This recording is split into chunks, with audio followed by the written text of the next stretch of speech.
Olá, tudo bem com você? Eu espero que sim. Vamos começar mais um Conecta Terceiro Setor, uma iniciativa da Fundação José de Paiva Neto, que a gente sabe, né? Este é um espaço de muito aprendizado, muitos bons bate-papos que visam contribuir para o aprimoramento da gestão, da governança, das organizações da sociedade civil, dos movimentos sociais, o nosso querido terceiro setor. Para você que já acompanha o Conecta Terceiro Setor já sabe, mas para você que está chegando agora, vamos seguir o raciocínio bem simples. O primeiro setor a gente chama o governo, o segundo setor, as empresas, as indústrias, e o terceiro setor é formado por associações, fundações, organizações religiosas, movimentos sociais, enfim, todos aqueles que trabalham todos os dias para a construção de uma sociedade mais justa, mais igualitária, mais fraterna, mais inclusiva. O nosso querido terceiro setor. E esta edição do Conecta Terceiro Setor está muito especial, porque a nossa equipe participou do Fórum Internacional de Filantropia Estratégica, o FIFE, que ocorreu em 2026 em Pernambuco, na cidade do Recife. E pôde conversar com vários palestrantes e participantes do evento. E os palestrantes, além de compartilhar o conhecimento deles com os participantes do FIFE, também compartilharam um pouquinho aqui com você, a nossa audiência do Conecta Terceiro Setor. Vamos acompanhar várias falas aqui, várias verdadeiras aulas sobre o desenvolvimento institucional, o DI, no terceiro setor, que foram gravadas especialmente para você que nos acompanha sempre. Vamos começar então? Vamos ouvir a fala do Dr. Lucas Seara, do Instituto OSC Legal, lá de Salvador, na Bahia, e o professor Domingos Armani, do Rio Grande do Sul.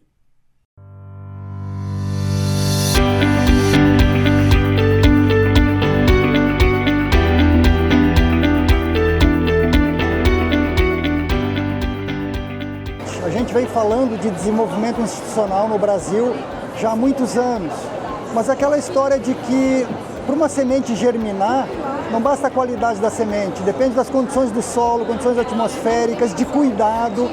Hoje as condições são melhores do que há 10 anos atrás. Entendendo o que significa isso nas organizações, o fortalecimento das organizações. Mais financiadores estão mais atentos da sua responsabilidade em apoiar o fortalecimento das organizações e não só os projetos, não é? Então a gente diz que não basta apoiar o que as organizações fazem, é apoiar as organizações como entes importantes da sociedade civil, entes que defendem direitos, que estabelecem processos que dignificam os direitos das pessoas, da cidadania, a democracia.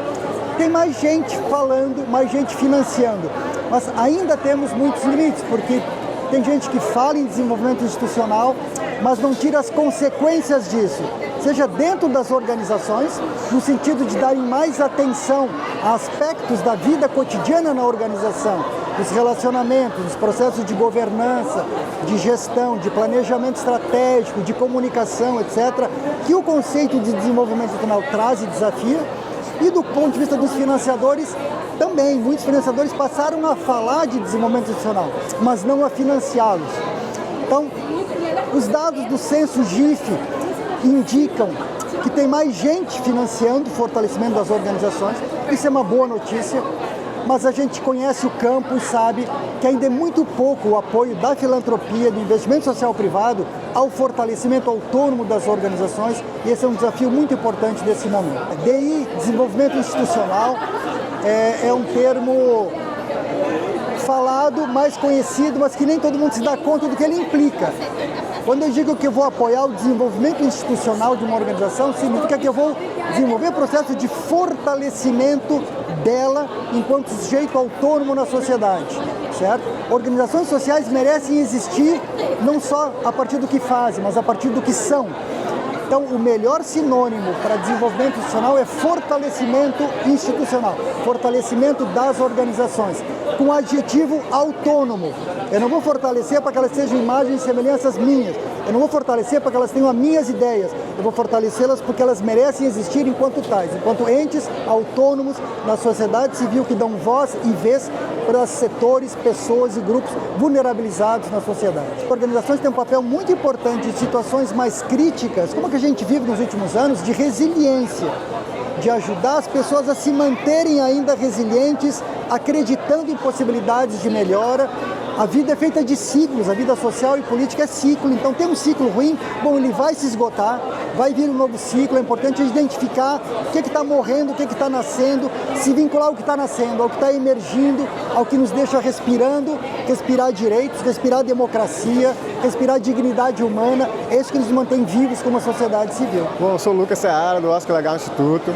A gente tem atuado na perspectiva do fortalecimento institucional das organizações da sociedade civil, especialmente no que a gente chama de empoderamento jurídico, né? Naquilo que tem de conteúdo jurídico nesse desenvolvimento. Entendemos que a importância do desenvolvimento das entidades menores, comunitárias, das entidades de base de menor porte, digamos assim, com acesso a menos recursos, ela é super importante, porque elas fazem a diferença na vida, às vezes, de 2, 3 famílias, produzem impacto real, às vezes elas fazem a diferença entre as pessoas passarem ou não fome. Então, esse tipo de atuação, esse tipo de ação, embora não tenha escalas enormes, também precisa de atenção. E nós somos muito entusiastas da mobilização social, aquelas pessoas que saem do seu individual para cuidar de temas coletivos, sociais, enfim, elas precisam ser ajudadas, elas precisam ser instrumentalizadas, elas precisam ter ferramentas para melhorar essa atuação. Não necessariamente para crescer, mas para melhorar essa atenção e essa atuação. E é isso que a gente tem feito, né? Disponibilizando conteúdo, informação e ferramenta para essas organizações, para elas poderem realmente fazer um impacto social, seja ele pequeno, grande, médio, enfim, para que elas possam desenvolver seu impacto social da melhor forma possível. As comunidades, o contato que a gente tem tido nas comunidades, são de pequenas organizações ou de lideranças, às vezes nem organização mas lideranças, coletivos, que atuam às vezes com 3, 4 famílias, com 6, 7 famílias, com 10 famílias ali daquele bairro, daquela comunidade, daquele povoado. E essas entidades, embora não tenham escala, elas precisam de atenção. Elas também precisam de atenção. O impacto que elas fazem é muito grande na vida daquelas pessoas. Então, não dá para ter atenção só naquelas que fazem com 100 mil pessoas, 10, 50 mil pessoas. Essas que atendem 3, 4 também merecem atenção e é isso que a gente tem pleiteado e advogado. Claro, o nível de recurso, o nível de amadurecimento é menor, você precisa de uma atenção menor.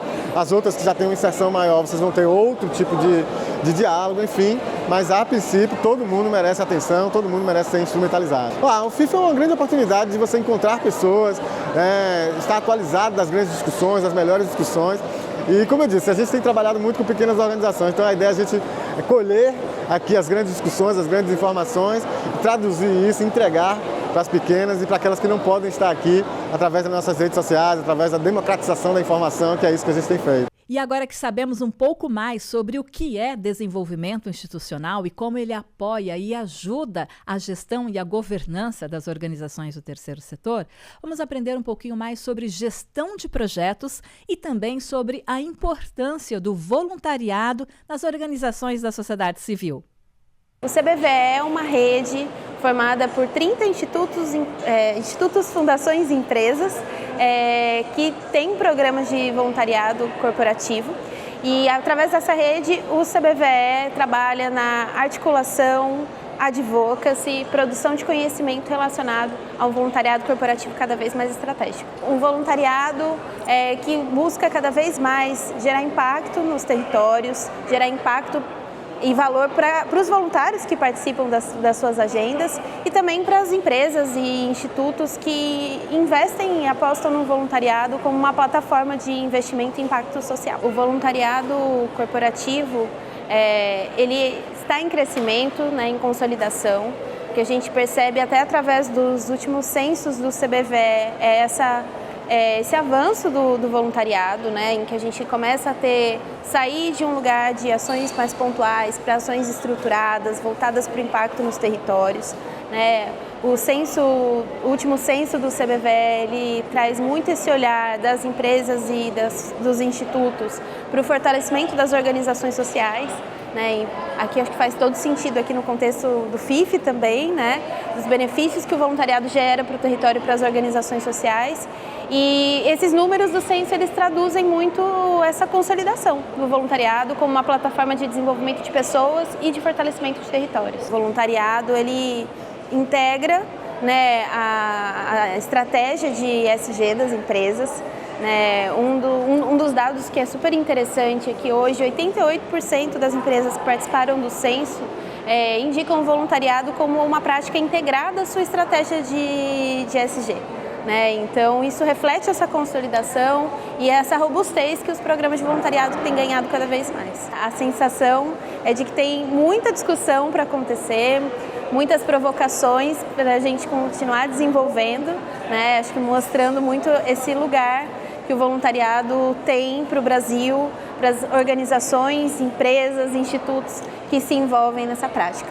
Para quem ainda não tem, né, para conhecer mais sobre, a gente tem muitos estudos publicados sobre voluntariado, né, tanto pelos juntos como o GEV, CBVE, CMVC, que estão olhando para o voluntariado corporativo. E com formas de entender uma ação que contribui tanto para quem está fazendo quanto para quem está recebendo. Né? Então, o voluntariado ele só tende a gerar benefícios para quem recebe, para quem investe e para quem faz parte. Né? Então, invistam nos programas de voluntariado, que eles com certeza vão trazer muito retorno. O maior valor que a gente agrega quando tem gestores e gestoras capacitados dentro de uma organização é a entrega da missão e do propósito com qualidade. São projetos realmente transformadores. E aí a gestão, desde a ideia inicial, o aprofundamento das causas do problema que a gente quer resolver, isso faz toda a diferença, porque é aí que começa a gestão profissional e até o encerramento a gente faz uma entrega de qualidade. Eu diria que conhecer alguns modelos, algumas metodologias que têm ferramentas e processos bem definidos, porque isso muda tudo na gestão. Então, baixar o Project Pro, por exemplo, que é um guia que a gente utiliza nas formações e é uma metodologia feita pelo terceiro setor para o terceiro setor e ele é gratuito. O guia você baixa, você estuda, as ferramentas estão disponíveis, você pode, inclusive são super simples, pode ser num aplicativo super tecnológico ou pode ser no A4, entendeu? Atende a todo mundo. Então, eu acho que é buscar entender processos e ferramentas que ajudem a gestão de qualidade a acontecer. Ela ganha capacidade de realmente demonstrar o seu impacto, ela ganha capacidade de ter eficiência no uso dos recursos e ela cria uma coisa muito interessante que é essa agregação de valor para as partes interessadas. Não somente para o financiador, porque eu diria que talvez isso é importante, mas não é o mais importante. O mais importante é partir de uma situação A e chegar numa situação B, onde a transformação aconteceu de verdade. A gente está num setor onde as pessoas começam muitas coisas pela boa vontade, o coração generoso, a vontade de fazer transformação. Só que a complexidade dos temas com os quais a gente lida precisa realmente de uma alta competência em várias coisas. Uma delas é o gerenciamento de projetos. E é aí que a gente está inserido. Nossa próxima convidada é a consultora Bia Gurgel. Ela vai falar um pouco para a gente sobre a formação do profissional de captação de recursos e também da importância desta área para todas as organizações do terceiro setor. A gente tem que fazer o trabalho. Então, se eu estou me formando captador, se eu quero buscar recursos fora do eixo, a gente tem que focar em habilidades pessoais, né? Perguntei na palestra quem ele tinha curso de vendas, por exemplo, cursos voltados para a área de comunicação. Tem gente que é formada em comunicação e vai para a captação, mas às vezes é uma pessoa que vem de uma outra área, precisa desenvolver a sua comunicação, a sua fala. Afinal de contas, quem abre a porta aí com o investidor, representando a instituição, é o captador de recursos. Então, se formar captador, se profissionalizar, olhar para as suas habilidades, né? Tem uma palavra em inglês que se chama soft skills. Então, olhar para os seus skills, o que é que eu preciso melhorar, né? Para que eu possa representar essa instituição. A gente vende. A gente está aqui no evento filantrópico e essa é uma palavra bem polêmica. Eu até brinquei, trouxe aqui para o evento de filantropia uma palavra polêmica, vendedor. A gente vende tudo. A gente vende a nossa autoridade, a gente... Para construir a autoridade é um processo de vendas. A gente mobiliza recurso, a gente constrói pontes. Isso tudo, tem captadores que defendem que isso não está dentro da venda, tem captadores que defendem esse combo 360. Eu olho de forma 360. A gente mobiliza recursos, a gente fideliza doadores, isso tudo também é um projeto de venda. É que a venda é uma palavra muito ligada ao capitalismo nesse sentido frio, mas vamos trazer o lado positivo dela, que é desse da conquista, da persuasão, né, de dar um match. E aí, uma venda bem estruturada, ela vem atrelada à mobilização de recursos, à fidelização de doadores, e aí eu chego para o passo seguinte, que é aí onde a gente, aqui na Escola Aberta do Terceiro Setor, a gente fala muito. Fidelização, parceria, construção de pontes. Mas muitas vezes, para chegar nisso, eu venho nessas técnicas de venda e mobilização de recursos. Gente, é um caminho, é uma estratégia, não existe certo e errado, e a gente constrói esse caminho sempre avaliando, sempre em frente. O importante é começar. O importante é a gente começar. Começa com o que tem, se é de pequeno, estruturada. Olha aqui, Escola Aberta do Terceiro Setor tem muito curso online, então começa assistindo os cursos da Escola Aberta do Terceiro Setor. A gente sabe que a tecnologia faz parte das nossas vidas e cada vez mais também faz parte do dia a dia das organizações da sociedade civil, dos movimentos sociais. Acompanhe o que os nossos entrevistados falaram sobre o tema. Hoje todas as organizações precisam de tecnologia para fazer uma gestão de excelência, desde organizações que estão iniciando o trabalho até aquelas que já têm uma longa jornada no terceiro setor, porque sem dados a gente não consegue fazer gestão. Ela impacta de forma positiva, no sentido de ajudar a eliminar essa papelada que existe no terceiro setor, a dificuldade em coletar dados e principalmente de expor os resultados ali do trabalho realizado. Sem o uso da tecnologia, evidentemente você vai ter retrabalho, vai ter muita planilha, muito papel, o que dificulta. Os profissionais eles acabam tendo esgotamento físico e mental, porque fazem o trabalho várias vezes de forma repetida. A intenção é automatizar aquilo que pode ser automatizado para que sobre tempo para focar naquilo que mais importa, a sua causa. Tem um grau de maturidade, tá? Primeiro, a gente tem diversos tipos de instituições, né? Pequenas, médias, grandes. Eu digo que a instituição tem que estar madura, certo? Para qualquer tipo de coisa. E principalmente o uso da tecnologia, né? Apropriar, de ter um sistema integrado dentro da instituição. Então, o que eu quis mostrar, né, na minha palestra? Que a planilha de Excel é eficiente, tá? Depende do grau de maturidade. Agora, quando eu tenho uma ONG, uma OSC que alcança alguns níveis de excelência com vários setores, como é que eu vou gerenciar por planilhas? Eu vou depender de cada pessoa para tomar uma decisão. Eu quero saber quantos atendimentos eu tenho. Não, peraí, vamos perguntar a fulano de tal, vamos ver na planilha dela. Eu quero saber qual é o ticket médio da minha captação de recursos. Não, chama fulano de tal que sabe. Esse mundo parou, né? O avanço tecnológico, nos últimos tempos, a gente tinha uma concepção que a cada 2 anos se mudava uma tecnologia, vinha um avanço. Hoje isso acabou. O que a gente está fazendo hoje, amanhã não sei se vai ser a mesma. Mas o que eu digo para todo mundo? A gente precisa começar, certo? Ou se eu não tenho nada, é anotado no meu livrozinho lá, pelo menos faço uma planilha. O governança vai dizer a maneira que eu quero gestionar as instituições, certo? E isso que eu acho que é o grande trabalho nosso, enquanto palestrante, enquanto pessoas que estão estudando um pouco sobre isso, é de levar para as instituições, ir para as ONGs, as OSCs, dizer assim, o modelo mudou, tá? Então aquilo que eu fiz ontem, que foi um sucesso e a gente chegou onde a gente chegou, será que vai ser um sucesso para frente? Vamos pensar aqui um pouquinho. Quais as profissões que vão ter daqui para frente? Eu não sei. Não sei. Mas com certeza são as profissões que precisam que as pessoas pensem, se organizem, tá? Então, o grande legado disso é levar para as instituições, certo? Esse sentimento. Sem governança não tenho gestão, certo? Sem gestão não vou ter sustentabilidade. Então esse pilar, governança e sustentabilidade, tem que existir. Quando é pequeno e começa com uma estrutura de governança bem definida, amanhã o resultado é mais fácil. Acho que se a gente usar de uma maneira responsável e ética, com uma visão crítica, ela não só pode ajudar, como pode potencializar a nossa missão institucional e, no fim do dia, apoiar essa redução de desigualdades e tudo que a gente mais sonha, né, para uma sociedade mais equitativa, mais justa.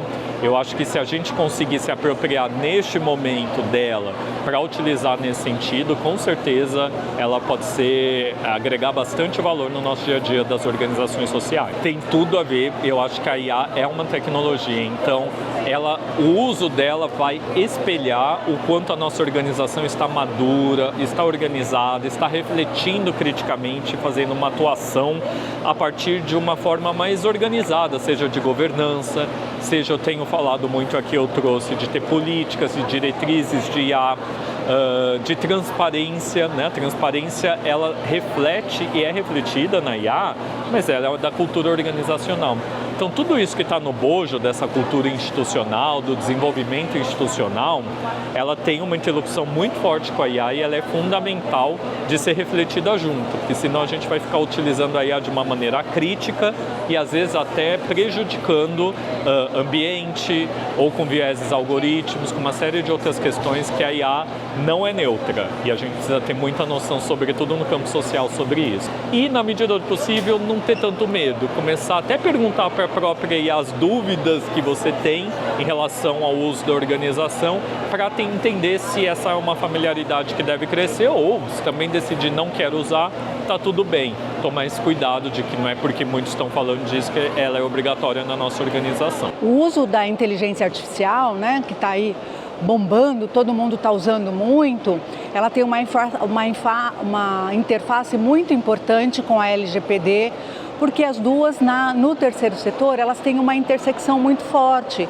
porque nossas organizações filantrópicas fazem tratamento de dados, na sua grande maioria, de dados pessoais sensíveis. Então, para o uso da LGPD na captação de recursos ou na atividade normal, né, dos nossos usuários, a gente faz tratamento de dados pessoais. Então, tem uma interface muito importante que a gente precisa usar a LGPD e as normas da LGPD e também da inteligência artificial juntos, né? Então elas não se dissociam nesse nosso universo das ONGs. A IA ela está sendo aí utilizada para todos os ramos e é muito mais fácil para nós utilizar os dados através de IA. Tem muitos aplicativos, muitas ferramentas de IA que podem nos ajudar no dia a dia, mas para utilizarmos isso, né, para utilizarmos as ferramentas de IA com os dados pessoais que a gente faz tratamento dos nossos usuários, né, o nosso público-alvo, a gente tem regras e tem normativas. Então é importante a gente saber que a gente pode usar tudo, mas a gente tem regras para utilizar essas informações, esses dados pessoais e quais são os procedimentos que a gente deve adotar durante todo o uso da IA, dessas ferramentas que facilitam a nossa vida de acordo com a legislação, não só de IA, mas também de LGPD. Para usar a IA, né, a gente já usava na LGPD um processo de formalização ali, a gente tem regras, né, de compliance para seguir. Então agora, quem está adequado às normas de LGPD, quem já tem um programa de compliance estruturado para fazer tratamento de dados, né, de um programa estruturado de privacidade de dados, fica muito mais fácil para as ferramentas de IA, porque é só você adaptar e colocar quais as ferramentas de IA que você está usando no tratamento de dados, sem dúvida nenhuma.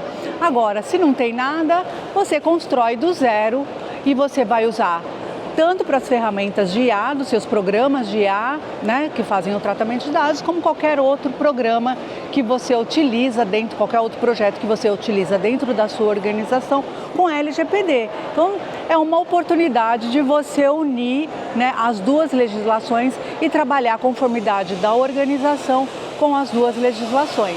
E agora o tema é soft skill. Você, como gestor de uma organização da sociedade civil, sabe técnicas para ampliar o desenvolvimento dessas habilidades dos colaboradores da sua organização? Vamos acompanhar um pouco os nossos convidados, os nossos entrevistados que abordaram esse tema.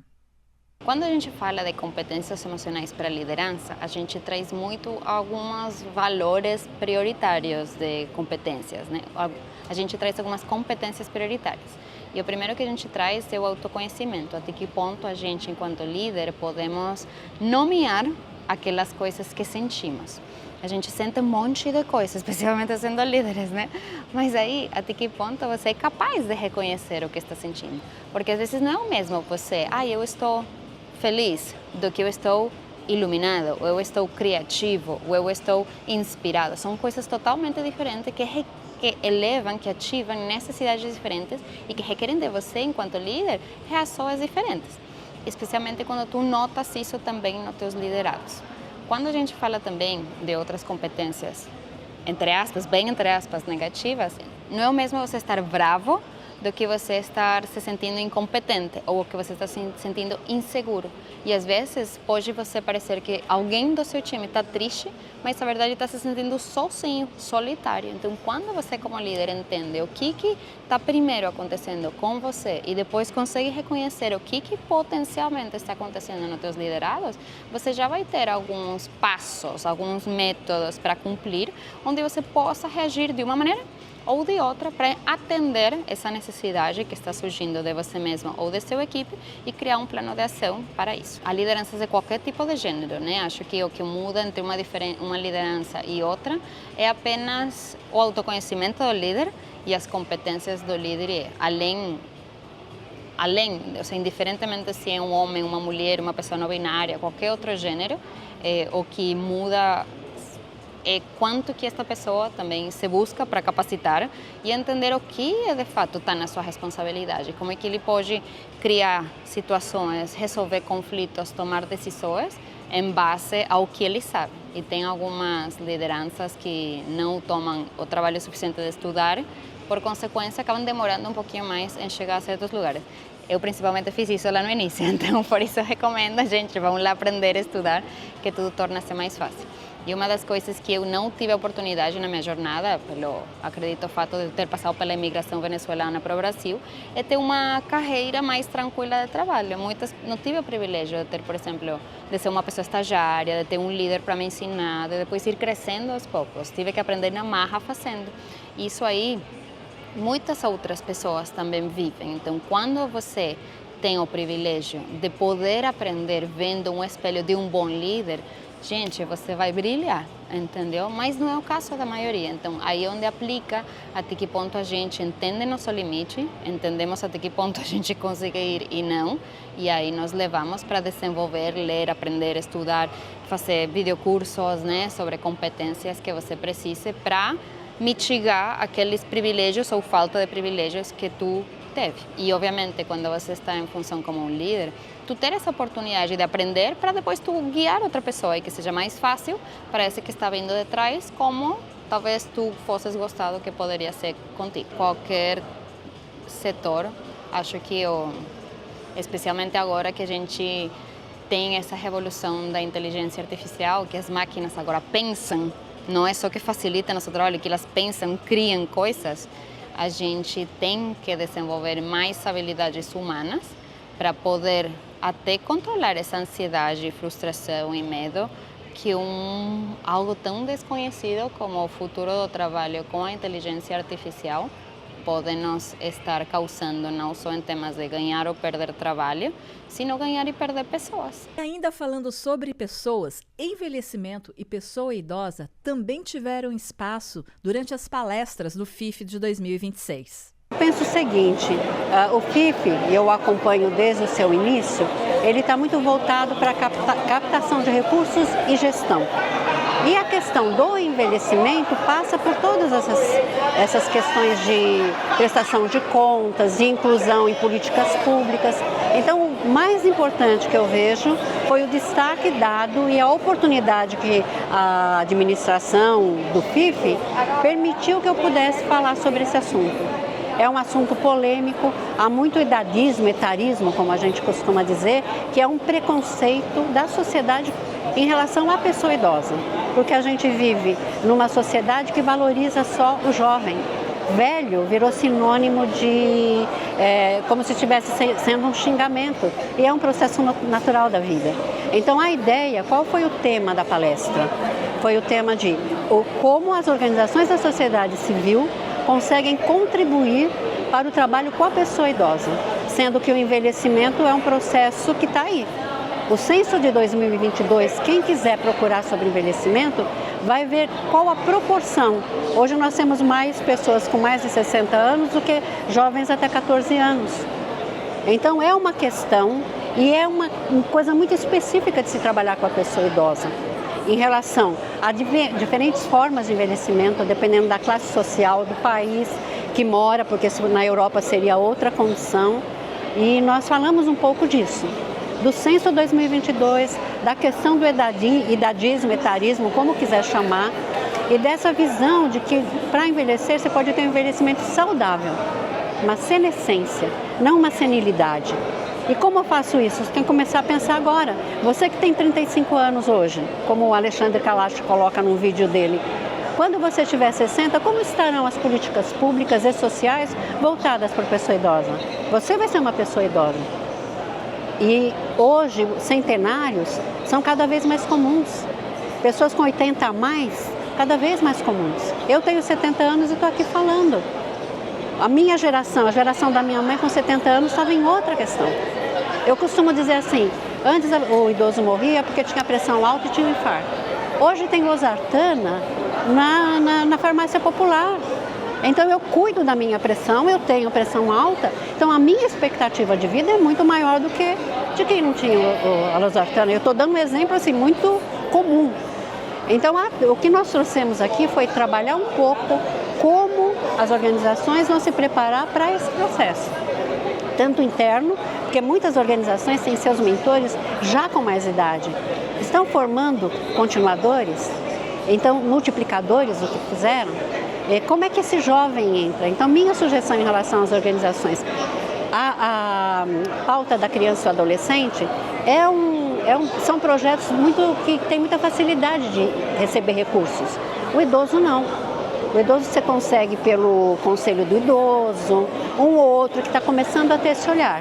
Mas é trabalhar intergeracionalidade. Eu tenho um trabalho com criança e adolescente, os pais, avós estão juntos lá no acompanhamento. Como que eu já não aproveito e não faço uma oficina com esses pais? Para ver a atenção à saúde básica, à saúde, a direitos. Muitos idosos não recebem direitos de previdência social e de assistência social como o BPC, o LOAS, como todo mundo fala, por desinformação, por falta de informação. Então, assim, é um espaço de garantia de direitos. Aproveite tudo que você tiver trabalhando com criança, adolescente, adulto, já incluir a questão do envelhecimento. Uma criança que convive com o avô vai ter a referência eternamente desse avô. Quando você fala de idoso, vai sair na tua lembrança familiar. E trabalho com família. As famílias estão menores, não conseguem dar conta. Por isso, a gente tem que trabalhar com política pública. E agora vamos aprender um pouco mais sobre a importância do Estatuto Social para o terceiro setor. Você sabia que ele é um dos principais documentos de uma organização da sociedade civil?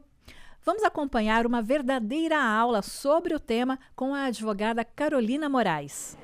O Estatuto Social, ele é um documento que muitas vezes a gente entende como um documento muito burocrático, só necessário para a entidade obter o CNPJ, existir. E realmente, a gente precisa ter um Estatuto Social para que a entidade possa se formalizar juridicamente falando. Mas ele, na verdade, é um documento muito estratégico, porque ele é o documento fundamental, base de toda organização sem fins lucrativos, seja ela associação, fundação ou organização religiosa.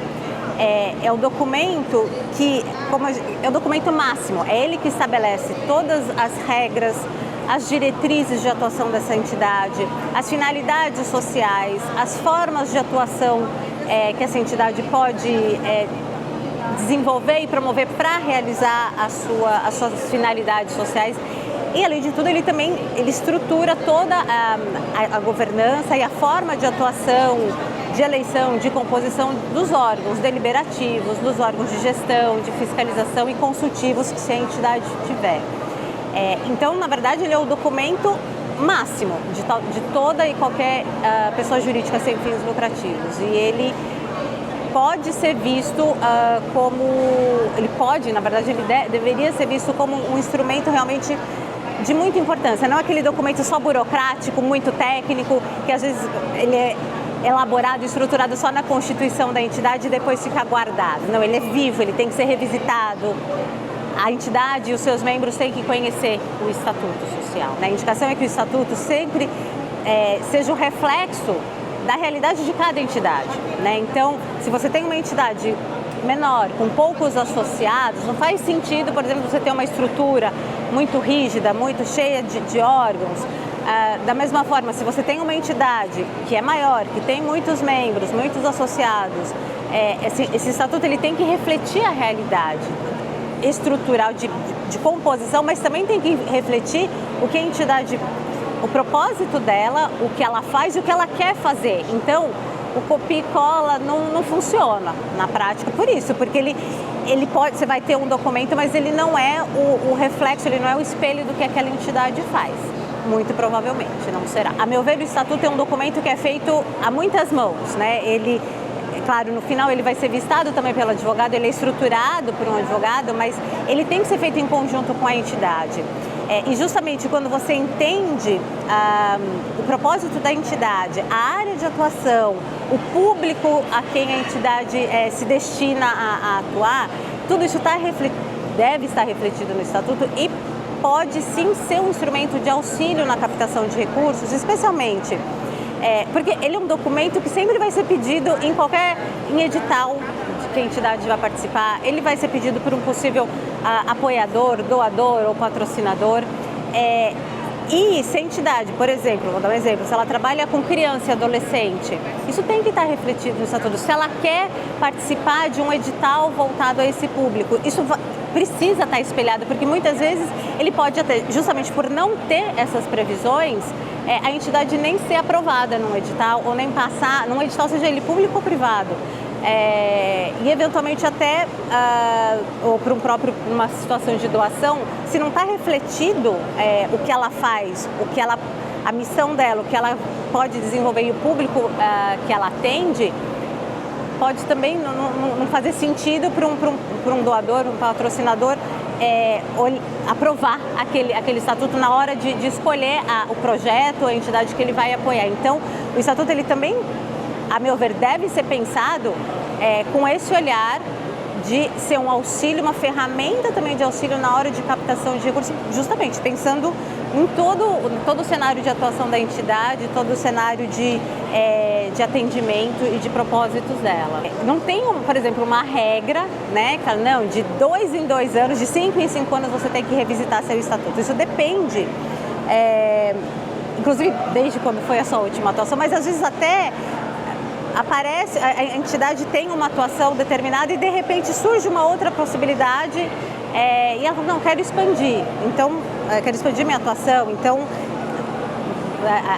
a importância de que ele seja revisitado, mas não tem assim não tem uma orientação específica de que de tantos em tantos, mas pelo menos cada 2, 3 anos, que isso seja olhado para ver se ele continua, porque a questão é sempre essa, se ele continua refletindo a realidade, a estrutura da entidade, a governança, ou o propósito de governança dessa entidade, o propósito de atuação. Então, de tempos em tempos, é importante que a gente olhe esse documento, que ele não fique, inclusive porque também tem questões de atualizações legislativas, que justamente a depender da atuação da entidade, ela tem que estar adequada a uma legislação específica. Se essa legislação se atualiza, se modifica, o Estatuto tem que refletir essas mudanças também. Agora vamos aprender sobre divulgação e comunicação. Como os dados, como as métricas podem ser utilizados para gerar notícias das causas onde a gente atua? Vamos acompanhar vários especialistas falando sobre o tema. Oi, eu sou Adriana Souza Silva, diretora da Pauta Social, jornalista. E como jornalista eu fui dizer o quanto os números, os dados da sua organização fazem diferença na hora de você oferecer uma reportagem, uma sugestão de matéria para um jornalista, para a imprensa. Então, você dizer que atende pessoas em situação de vulnerabilidade é uma coisa. Você dizer que conseguiu atender 2.000 pessoas no bairro onde o maior índice de evasão escolar da cidade de São Paulo, mudou tudo. As organizações que nunca mexeram com os dados, elas podem fazer o seguinte, fazer uma reunião, convocar todas as pessoas, líderes dos projetos, para uma reunião e dizer qual é o número que você atendeu nesta semana. Multiplica isso por 4, você tem um número mensal, multiplica isso por 12, você tem um número anual. Joga no ChatGPT e fala, daquilo que eu faço, qual é a dor que o Brasil sofre? Se eu trabalho com evasão escolar, qual é a taxa? Se eu trabalho com desnutrição, qual é a taxa? Eu trabalho com atendimento oftalmológico gratuito, qual é a taxa? Quais são os números? Levanta um número nacional, compara com um número local, coloca no release, pede para o ChatGPT escrever e manda para a imprensa. Uma dica que eu sempre dou para as organizações é cuidar dos seus canais de comunicação, manter eles ativos, mas também cuidar muito com a transparência e das pessoas que trabalham dentro da organização. Então, ali dentro do teu site, sempre ter uma transparência, um relatório de atividades bem completo, atualizado, manter as redes sociais atualizadas, fazer um trabalho com assessoria de imprensa também, para sempre gerar notícia espontânea, positiva, e também cuidar da sua governança, cuidar ali de quem está dentro, da imagem das pessoas que estão na liderança. Então, esse é um dos caminhos para evitar a crise de imagem, Então, a gente sempre orienta as organizações que a comunicação ela faz parte da captação também, então cuidar dela aumenta a tua captação, Caso contrário, se você tem às vezes alguma crise pontual, algo que interfira de forma negativa, pode sim interferir na queda aí da captação de recursos, influenciar no faturamento ali da organização, nessa captação dos recursos. Isso a longo prazo pode muitas vezes até levar ao fechamento da organização, mas a gente não quer isso, a gente quer que a comunicação seja sempre fortalecida, transparente, com uma governança forte, para que as organizações possam captar aí cada vez mais e fazer com que o nosso país seja um gerador de captação de recursos para o terceiro setor. Se vocês quiserem conhecer um pouquinho mais da DPropósito, vocês podem acessar as nossas redes sociais, que é @dpropósito1, ou o nosso site depropósitocomunica.com. O marketing, além das redes sociais, está evoluindo, está gerando resultados e você ainda não está aproveitando seus canais? Pessoal, se você é uma organização da sociedade civil e investe todos os seus recursos e a sua energia em comunicar a sua missão e os seus objetivos nas redes sociais, você está perdendo uma grande oportunidade.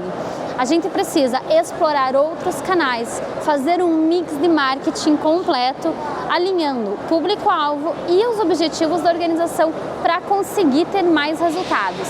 Marketing é tempo. Se você não tem tempo, você não tem como fazer marketing. O que é o tempo que eu estou dizendo para vocês? T de trabalho consistente, E de estratégia bem definida, M de medição de resultados, P de paciência para ouvir e evoluir e O de otimização constante. Então, se você seguir esse ecossistema do marketing, aí sim os seus resultados virão. Seus resultados não estão só nas redes sociais. Para de depender só delas. A primeira coisa que você tem que fazer é o seu diagnóstico, um diagnóstico honesto. A ABC Marketing tem hoje um raio-x do impacto digital. É só entrar em contato comigo, eu mando o link para você preencher e saber qual é o status atual da tua comunicação no ambiente digital. E analisar os seus dados, que resultado as suas redes sociais estão dando hoje. E aí, a partir disso, a gente vai ver qual canal a gente vai explorar além das redes sociais. E a gente não pode perder a oportunidade de agradecer à Rede Filantropia, que generosamente autorizou a participação da equipe do Conecta Terceiro Setor durante todo o evento. Muito obrigada a todos vocês. O FIF 2026 foi um sucesso, a gente ficou muito feliz com o resultado. Recebemos aqui mais de 1.700 pessoas de todos os estados do Brasil, gestores e gestoras de organizações do país todo, então foi assim muito especial. Foram mais de 100 palestrantes, muitas atividades, O pessoal saiu daqui munido de muita informação, então a gente ficou muito satisfeito, muito feliz com o resultado. Estamos aqui já ansiosos para o próximo. O FIF impacta, sim, as organizações. A gente ouve muitos relatos aqui, principalmente das que já vieram em outras edições e continuam vindo, de coisas que elas ouviram aqui ou parcerias que elas acabaram fazendo aqui, que mudaram as realidades delas. Isso é o resultado que mais deixa a gente feliz, né? De ouvir que estão conseguindo atender mais pessoas ou que criaram algo inovador, que melhorou a captação de recursos. São muitos relatos bem emocionantes, assim, até pessoais às vezes, né? De pessoas que falam que estavam num momento da vida mais difícil e participaram de um FIF, conheceram alguém, conseguiram alguma coisa melhor profissional. Então, com certeza impacta e é isso que motiva a gente a se dedicar tanto a fazer aqui o evento. O próximo vai ser de 13 a 16 de abril de 2027 em Gramado, Rio Grande do Sul. Então, espero vocês lá para a gente poder compartilhar mais um FIF. Estamos começando os preparativos. Em agosto a gente abre um edital. Quem quiser palestrar no FIF pode se inscrever. De agosto a outubro fica lá no site do FIF o edital disponível. Então, é uma oportunidade legal da gente conhecer novos palestrantes e de novos palestrantes se apresentarem no FIF. Então, fiquem de olho, aproveitem.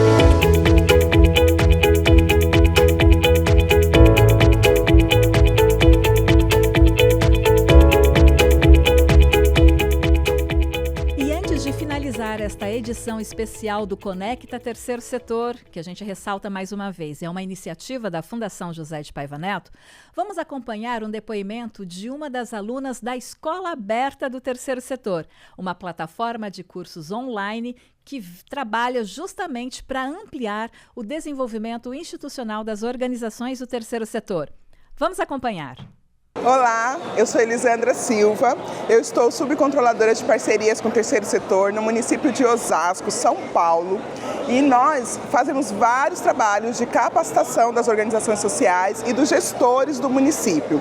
E eu sempre indico a plataforma Escola Aberta do Terceiro Setor, que tem muito conteúdo para que as organizações sociais e também a administração pública se profissionalize, se capacite nessa plataforma. Eu quero parabenizar vocês por esse trabalho incrível, tão disponível a todos. E eu sempre falo para as minhas organizações, tem a Escola Aberta do Terceiro Setor, vão lá, façam cursos. E semana passada eu tive 6 capacitações e indiquei para todo mundo, mais de 200 pessoas, e a gente quer que acessem para que sejam capacitados através dessa plataforma maravilhosa. Parabéns para vocês, eu acompanho sempre, continuem trazendo conteúdos importantes, informando as organizações para que elas possam escrever melhores planos de trabalho, acompanhar, monitorar os seus planos, os seus projetos, para que eles consigam cada vez estarem mais profissionalizados nesse nicho tão importante e tão avassalador, que impacta tantas pessoas.